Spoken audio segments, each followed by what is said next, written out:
जय श्री राम।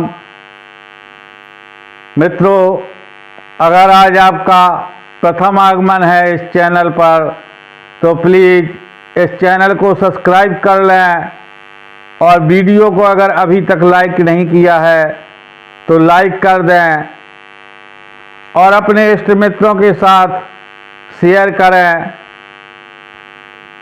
आइए बढ़ते हैं आज के प्रसंग की ओर।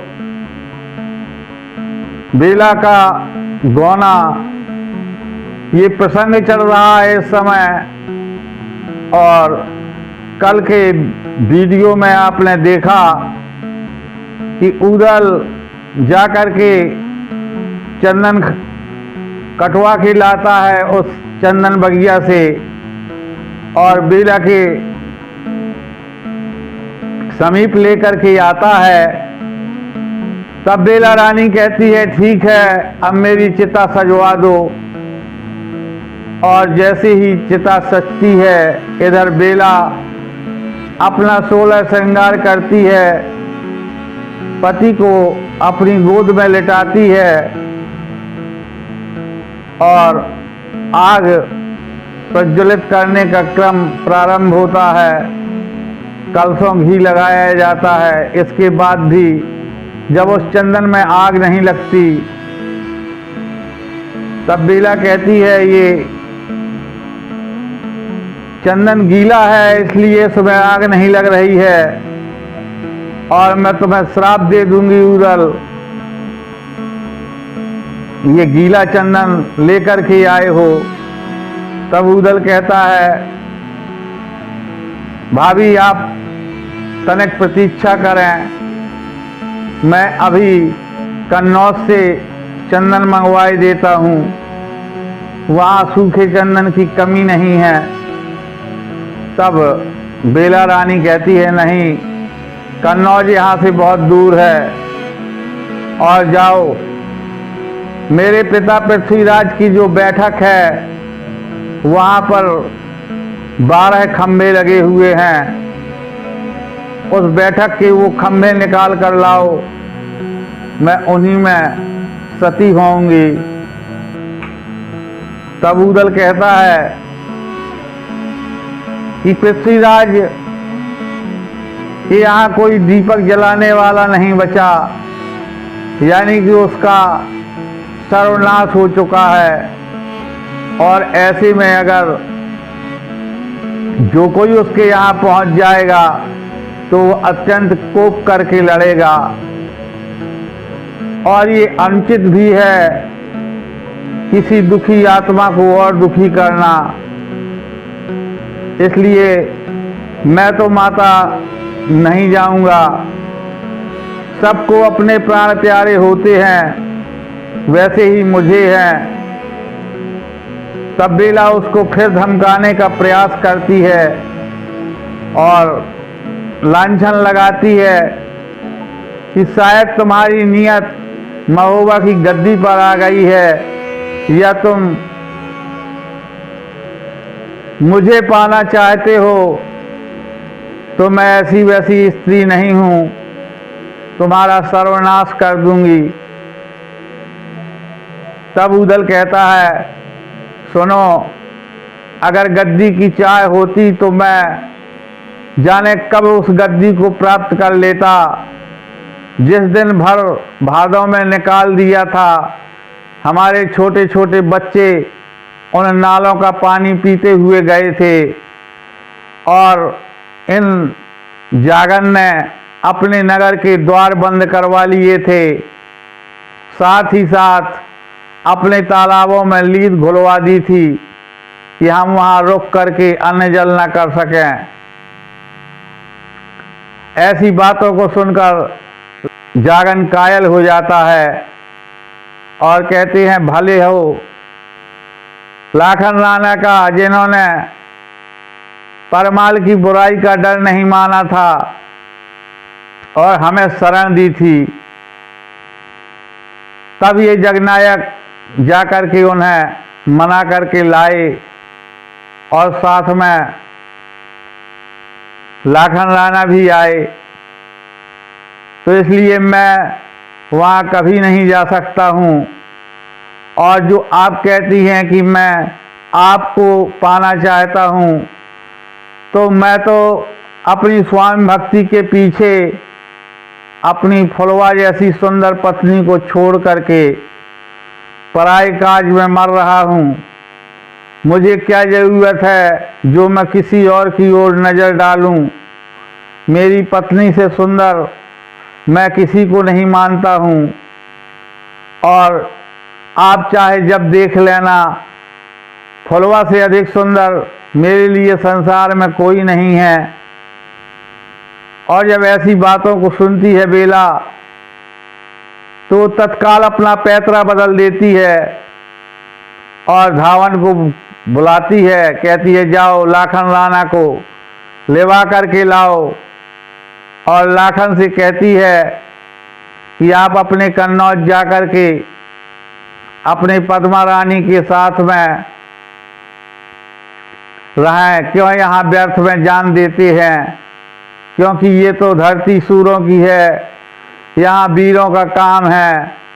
और आप जैसे लोगों को तो चूड़ियाँ पहनकर घर में बैठना चाहिए। तुम्हारा मित्र वहाँ जाने में डर रहा है। और इतना सुन करके लाखन को क्रोध आ जाता है। लाखन कहता है कैसी बातें बोलती हैं आप बेला रानी, तो सब्र करें थोड़ा सा।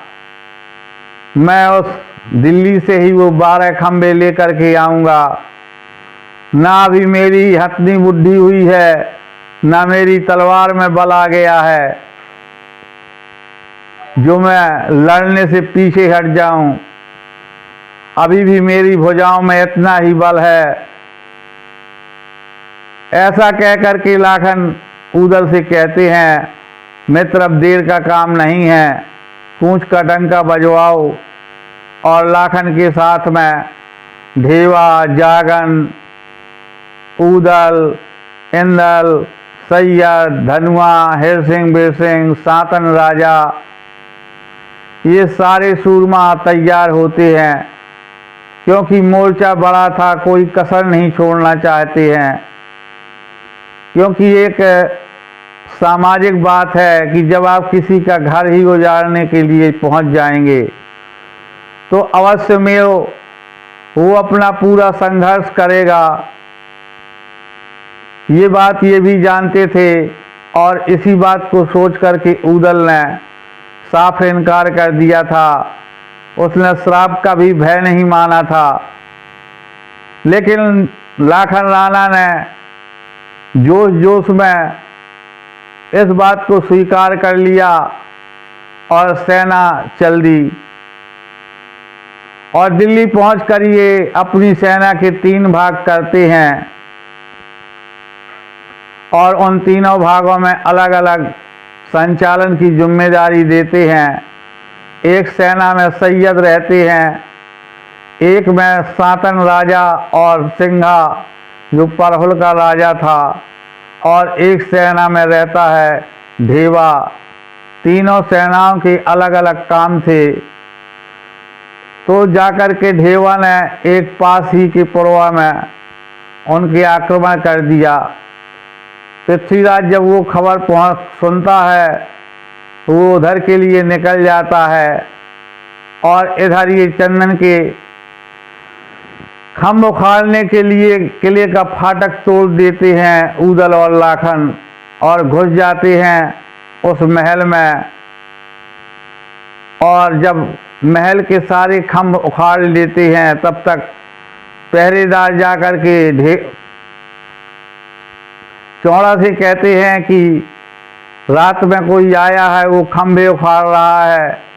और यही शोर शराबा सुनकर पृथ्वीराज भी उस जगह पर पहुंचता है, और वो तुरंत चौड़ा को अपनी सेना तैयार करने का आदेश देता है। इधर से चौड़ा है, धांधु है, जंगम बगली है, धीरा आदि सभी वीर तैयार होते हैं। और रात का अंधेरा है, कोई अपना और पराया नहीं देख रहा, बस सबको युद्ध ही सुहाता है। लेकिन लाखन राणा और ऊदल की मारों में वो छकड़े निकालने में सक्षम रहते हैं और वो छकड़े लेकर के देते हैं सैयद को और कहते हैं तुम लेकर के महुआ के लिए प्रस्थान करो। और सैयद चलने लगता है। तब जो है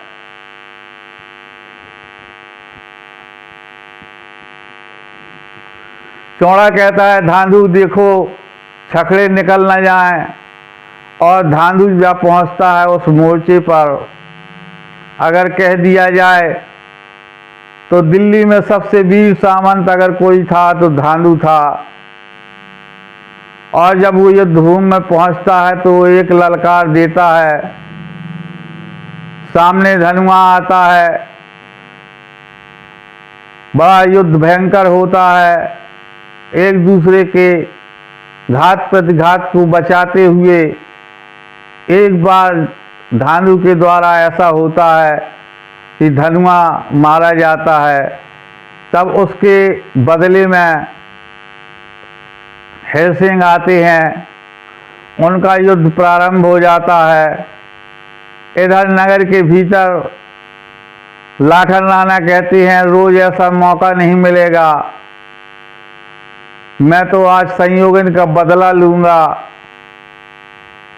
तब जो है जागन कहता है ये कैसी बातें कर रहे हो लाखन, और ये ना धोखे में रहना कि तुम दिल्ली के किले में घुस आए हो। मैं सारी तुम्हारी महानता मिट्टी में मिलाकर रख दूंगा और तुम्हारी सारी फौजें मेरे लड़ने भर के लिए नहीं हैं। इस तरीके से जब ऊदल देखता है कि अब माहौल बिगड़ने वाला है, तब ऊदल कहता है जागन सुनो, तुम्हें ऐसी बातें तो करना ही नहीं चाहिए। रानी मल्हा की इज्जत बचाने वाला ये लाखन ही था जिसने घाट 42 छुड़वाए। भुजरियों के युद्ध में भी महुआ को सहायता दी। और लाखन से कहता है तुम तनिक देर ठहरो, मैं अभी जाकर के महलों से अगमा का डोला निकाल कर लाता हूँ। और जब वो अंतःपुर रनिवास कुछ भी कहें वहाँ पहुँचता है, तब रानी अगमा देखते ही कहती है बनाफर राय तुम्हें ये शोभा नहीं देता है, यहाँ फेंट बंधैया को नहीं है, धावा कीन महल में आया है, हाथ में हिरियन पर जो डाले हो। तो वो कहती है कि अगर तुम औरतों पर हाथ डालोगे तो भगवान तुम्हें कभी क्षमा नहीं करेंगे, तुम्हारी तलवार कभी फलीभूत नहीं होगी। तब ऊदल प्रणाम कर कर कहता है जैसे मेरे लिए माता मल्हा है वैसे ही आप हैं माता, लेकिन नामी राजा के लड़के हैं जिनका लाखन नाम कहा है। वो रानी संयोक्ता का बदला लेने के लिए आतुर है और आपका डोला लेने की जिद पर अड़ा है। और अगर आज आपका डोला नहीं पहुंचेगा तो वो अपनी जिद में कुछ भी कर सकता है। और इस समय पृथ्वीराज यहाँ है नहीं, इसलिए आप मेरी सलाह माने तो किसी सुंदर दासी को अपना जीवर पहनाकर भेज दें, जिससे उसकी बात भी रह जाएगी और आपका सम्मान भी ज्यों का त्यों रहेगा। ये बात अगमा को अच्छी लगती है और वो रानी बुलाती है अपनी एक सेविका को और उसे सारा जीवर पहनाकर बिठा देती है एक डोले में। डोला लेकर के ऊदल पहुंचता है वहां दरवाजे पर और कहता है मित्र मैं ले आया रानी अगमा का डोला। और जब वही डोला चौक तक आ जाता है तब ऊदल कहता है मित्र कनौजी राय आप धन्य हैं, आपकी वीरता धन्य है, जो आपने अपने पुराने दांव ले लिए, अपना बदला चुका लिया। लेकिन मेरी आपसे एक विनती है, रानी मल्हा जैसे मेरी धर्म की माता हैं वैसे ही रानी अगमा भी मेरे लिए माता समान हैं और अब आपकी जिद पूरी हो गई है। अगर आपका मन प्रसन्न हो गया हो तो आप रानी अगमा का डोला ज्यों का त्यों वापस लौटा दीजिए, जिससे आपकी कीर्ति सालों साल अमर रहेगी। ऐसा सुनकर लाखन प्रसन्न हो जाता है और वो रानी अगमा को, वो जिसे दासी को रानी अगमा समझ रहा था, वापस भेज देता है। तो मित्रों, आज का ये प्रसंग कैसा लगा आप लोग ज़रूर बताइएगा। अगर आपको किसी भी कारण से ज़रा भी अच्छा लगा हो तो इस वीडियो को शेयर करें अपने स्वजनों को और कमेंट्स में ज़रूर बताएं कि आपको ये वीडियो कैसा लगा। जय श्री राम।